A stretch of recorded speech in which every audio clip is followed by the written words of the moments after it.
You can see that I've already attached the border along both sides, and I have made it slightly longer. So it's important that you have a little bit of extra. I make sure that my keys finish at the edge of the quilt. So you can see that the edge of that key lines up with that edge. And the same on this side. This edge lines up. And I don't sew right up to the edge when I'm attaching it. Leave a small amount, 1/4 of an inch there. If your keys don't line up, just make that a slightly narrower to bring it down. I had to do that on one border for this quilt. And I just took a couple of keys and made them slightly narrower, just unpicked the seam and got it to the right size so that it ends neatly. That's going to give you a nicer finish when you get the corner fully mitered. So to get a nice finish, you need to use your iron and press the seams so that when we join them together, they're going to nest nicely, and that will give you a really neat finish. Now what we're going to do is simply turn this quilt.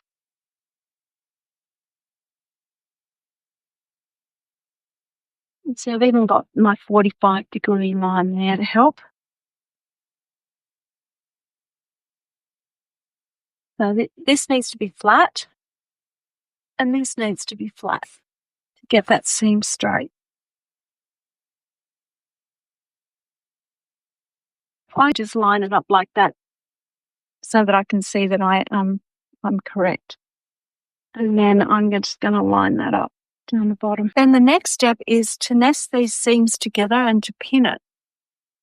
Again, this is a time, often I don't pin. This is a time when pinning is not a step to miss.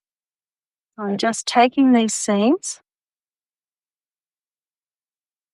nesting them together,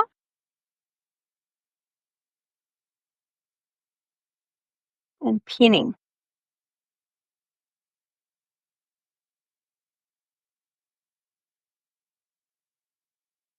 That nice and flat. And then I do the other side as well, because I want to make sure that it stays very straight.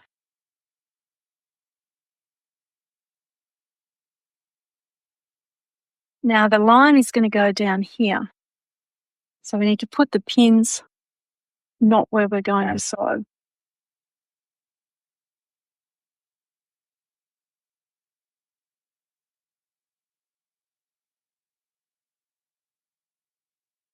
We take the ruler and we're going to draw down this line here. What I do is I make, okay, we'll just make sure that's straight. I make a mark here first, and then I check with my 45-degree line if it's correct, which it is, and then I draw it on.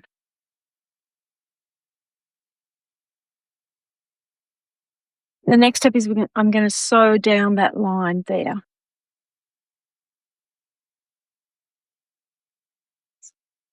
Take the pins out and we'll check that it is correct before we cut anything.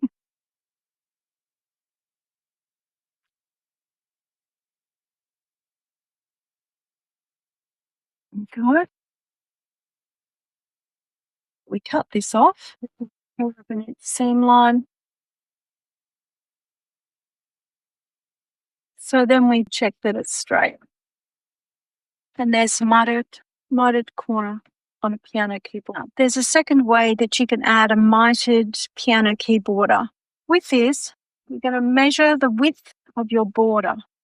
So my border is 6.5 inches, and it was made that way just because it's the width of my ruler and it's a nice size and it makes it easy to work with. You need to take some joined piano key pieces, and you can see they're slightly wider than the 6.5.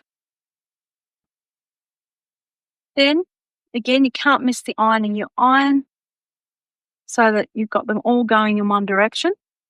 So we've got one going this way and one going that way. And again, we're looking at making sure that our seams nest. Nesting the seams is just that they slot in together like that.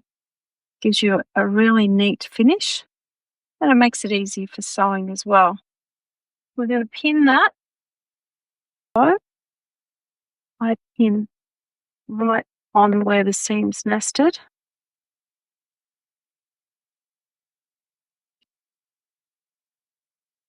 Now we know the block is 6.5.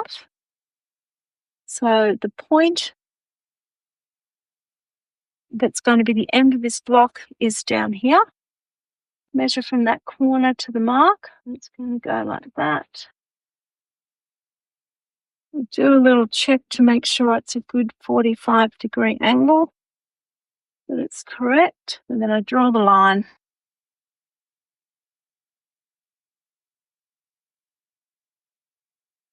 I'm going to sew straight onto that line. Pull the pins out. And again, before we cut it, we're going to check that it does lay flat.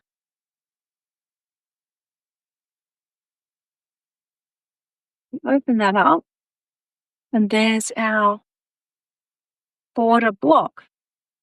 I think this is a really simple way to make it, and you can see that everything lines up really neatly.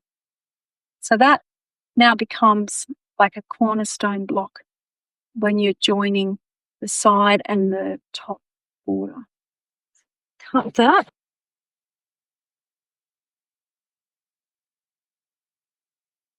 Cut that and press it, and there it is. And so once that's pressed, then you'll put the two sides of your piano keyboard on, and then you would make 4 of these, one of these in each corner, and then you just join it across the top of the quilt. And so this will give you an idea of what it would look like. That would be attached, and that becomes a block. And I think that's a very easy way to make a nice piano key border.